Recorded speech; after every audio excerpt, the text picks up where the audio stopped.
Olá, terceiro ano, como vocês estão? Todo mundo bem?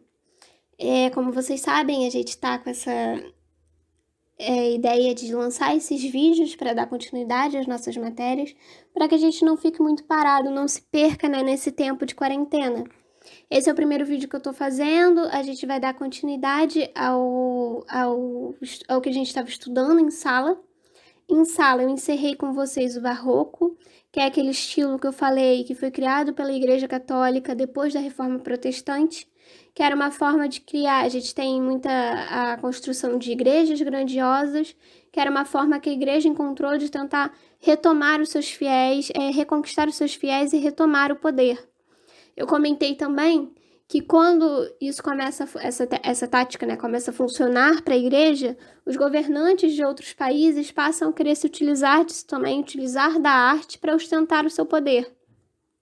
Então, seja quando passava por algum período de crise, como aconteceu em Portugal, que precisou reerguer Lisboa, e aí utiliza, né, a arquitetura barroca para se reimpor, se reerguer, ou apenas mesmo para ostentar poder, como eu comentei, que era o caso do rei Luís XIV da França.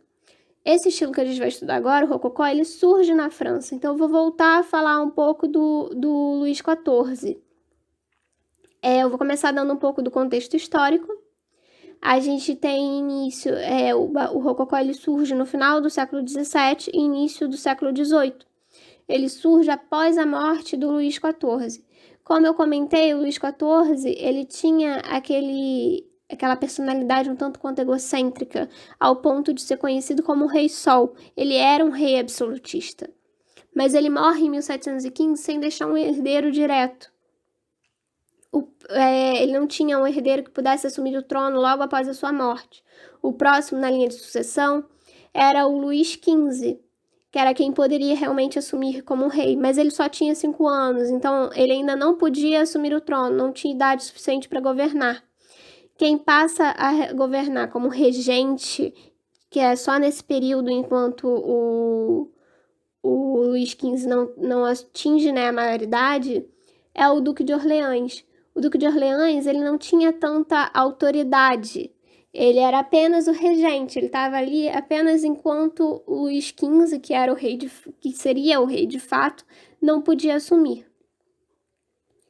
Esse período a gente tem uma parte da população que passa a assumir muito a sua influência política, que é a aristocracia. A aristocracia, ela já tinha uma certa influência, porque era a nobreza, ela fazia parte da corte do rei. Então ela tinha influência, ela tinha riqueza. A aristocracia, apesar de ser uma parte muito pequena, uma porcentagem muito pequena da população, ela detinha a maior parte da riqueza da França. Mas, como eu comentei, Luís XIV, que é esse que aparece no centro dessa pintura aqui sentado, ele era muito, muito controlador, ele era absolutista e muito controlador não só politicamente, mas também ele gostava de controlar as pessoas que estavam ao seu redor, ou seja, a nobreza, a aristocracia.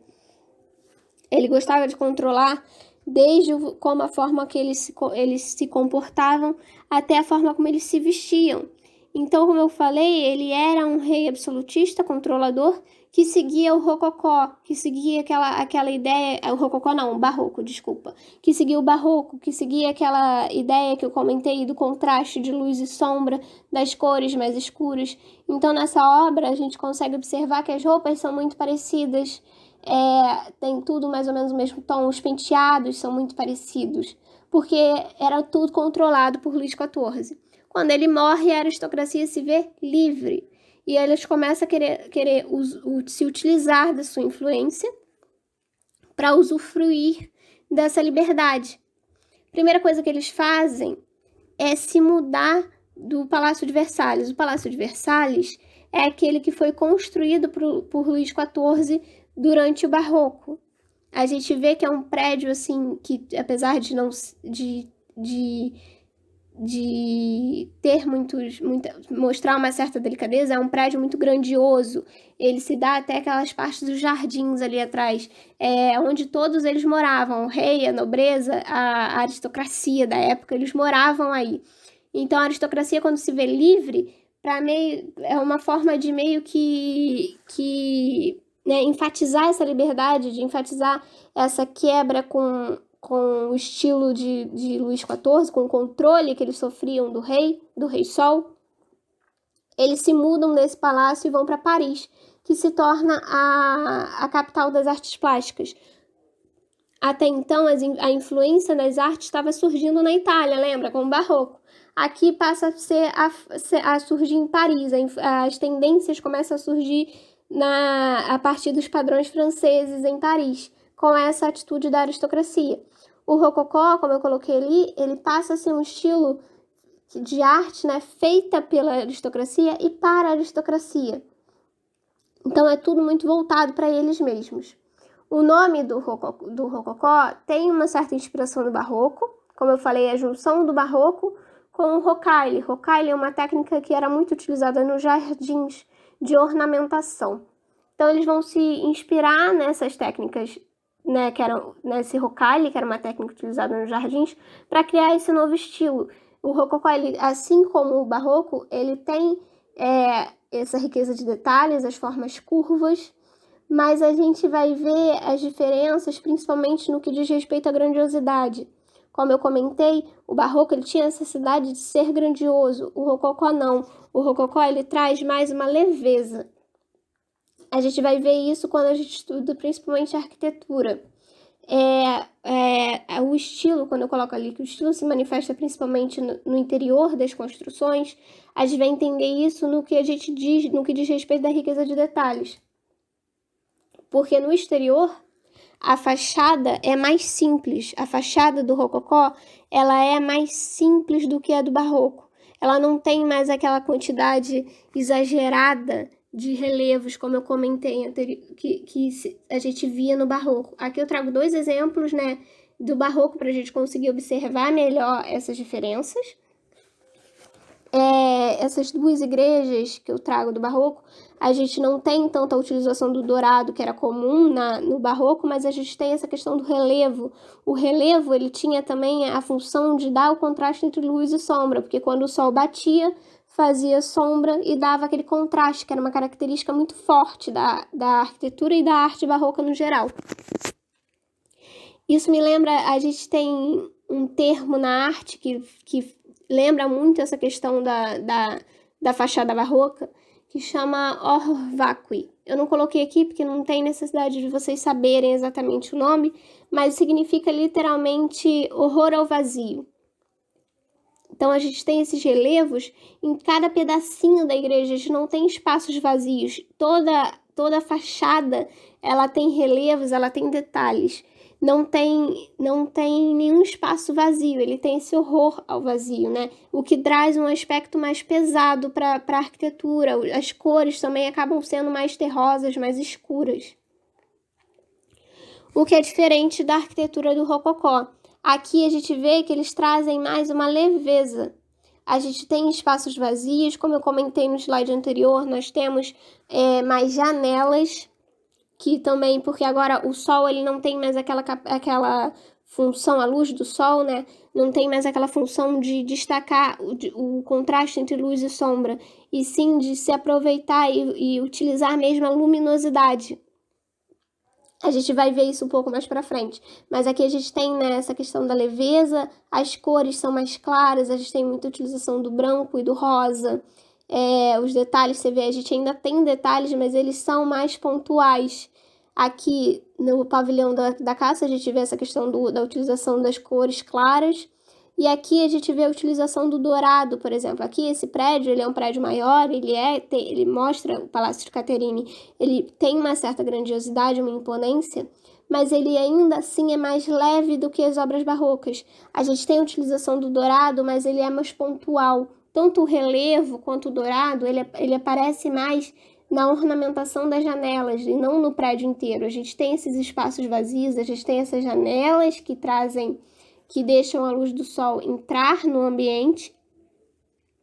E os detalhes e o relevo e o dourado, ele fica mais para a questão das colunas aqui na frente, alguns pontos do telhado e na ornamentação das janelas.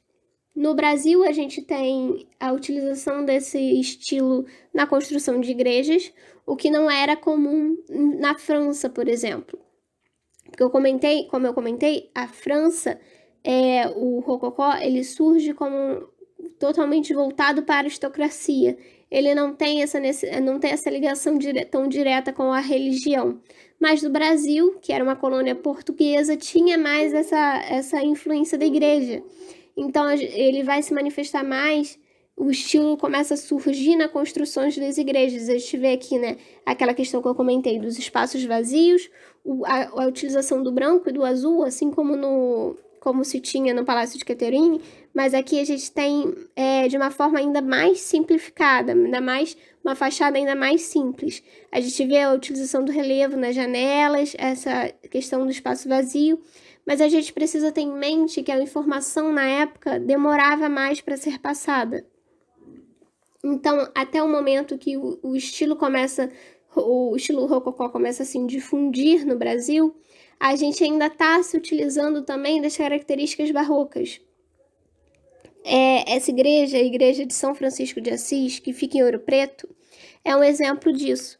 Vale ressaltar que Ouro Preto é uma das principais cidades para a gente observar a utilização desses dois estilos, né? É uma cidade histórica que tem muito essa questão das igrejas, as construções, os prédios são muito característicos desses dois estilos, tanto do barroco quanto do rococó. Mas por ser nessa fase de transição, isso acaba contribuindo para que esses dois estilos passam a ser confundidos, né?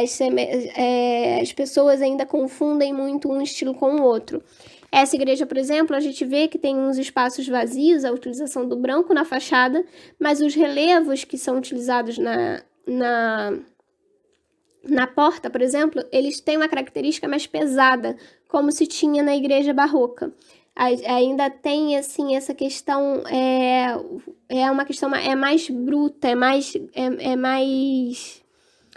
bruto mesmo, não transmite tanto aquela delicadeza. Ao contrário dessa pintura que a gente encontra no teto dessa mesma igreja, na parte interior, que traz essa questão. Aí a gente vê, então, no exterior a gente vê muitas características do barroco, mas no interior a gente vê as características do rococó, principalmente com essa pintura no teto, que tem a utilização do azul e do rosa, que são cores muito presentes no rococó, e traz essa luminosidade, né, na própria pintura, essa delicadeza, essa sensação mesmo de leveza, apesar de ter muita informação, de ter muitos detalhes. Ainda assim, ele é mais claro, mais leve. A gente vai ver que esse estilo ele se manifesta principalmente nos interiores dos prédios, né? Aquela riqueza de detalhes, né? A característica principal do rococó, que é a riqueza de detalhes, ela não aparece na fachada, como a gente viu agora, mas ela aparece na questão nos interiores dos prédios. Por quê? Porque era onde ocorriam os jantares, era onde ocorriam as festas, era onde as pessoas da aristocracia socializavam. Então, como era tudo voltado para eles mesmos, é no interior, onde eles ficam, onde eles socializam, que se tem essa questão essa utilização da ostentação, né? Da arte como ostentar. E aqui, como eu falei, enquanto no barroco quem estava ostentando esse poder era os governantes, a igreja, aqui quem está tentando se utilizar da arte para ostentar poder são os banqueiros e comerciantes. Por quê? Porque eram pessoas que começam a ter certa riqueza, mas não fazem parte da aristocracia. Então, eles tentam imitar o estilo da aristocracia para ser aceito por ela, ser aceito por essa parte da sociedade, tentar fazer parte dessa alta sociedade da época. A gente vê aquela questão que eu comentei, que tinha na igreja de São Francisco de Assis, aqui no Brasil, que é a pintura do teto, ela também passa a surgir bastante lá na França, mas a temática de lá não é tão voltada para a religião, é mais voltada para a própria nobreza, para a própria aristocracia. Então são cenas de paisagem, são cenas deles mesmos, das próprias festas. A gente vê, agora sim a gente começa a ver aquela riqueza de detalhes que eu falei, que era uma característica do rococó.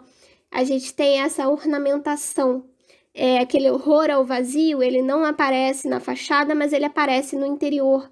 A gente vê que nenhum espaço tá vazio aqui dessas paredes. Aí, como eu comentei, né, as janelas, elas deixam a luminosidade entrar, o que contribui para essa leveza do ambiente, essa sensação essa delicadeza, essa leveza visual, ela não se dá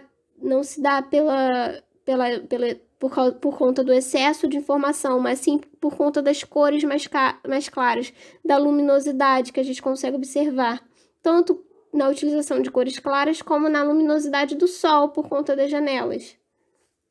A gente vê muita utilização das cores, né, azul e rosa, que transmitem essa ideia de delicadeza. Tem a utilização do dourado, também o branco. A gente tem a utilização também do prateado nos detalhes e nos ornamentos.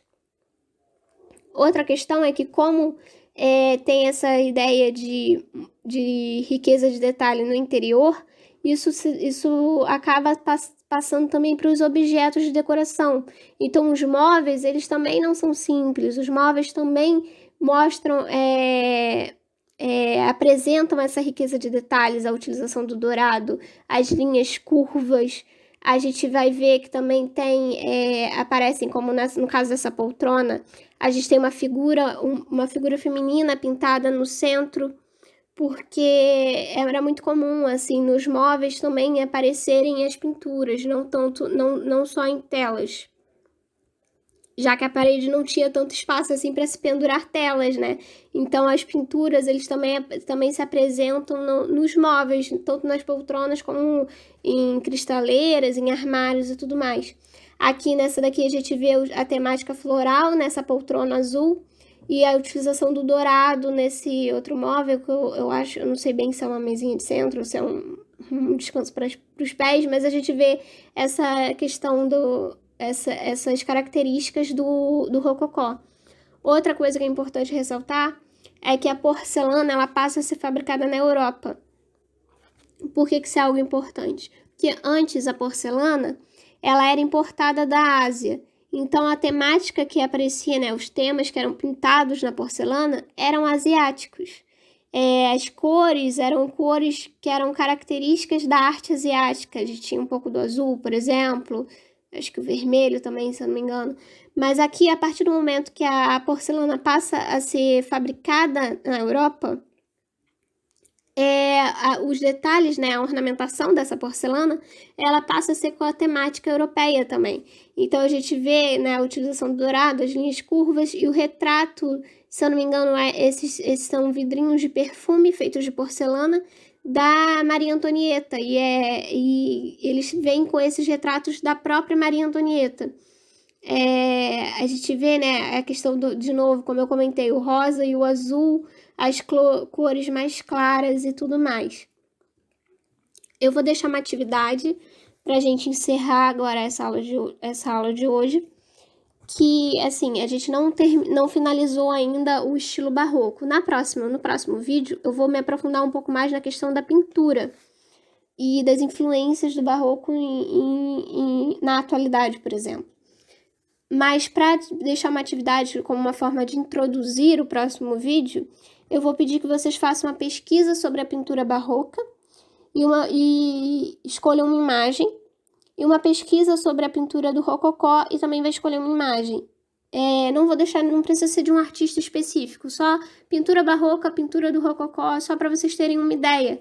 Eu quero que vocês tentem escrever um parágrafo simples sobre as diferenças que vocês conseguem observar entre as pinturas desses dois estilos, com base no que a gente estudou até agora.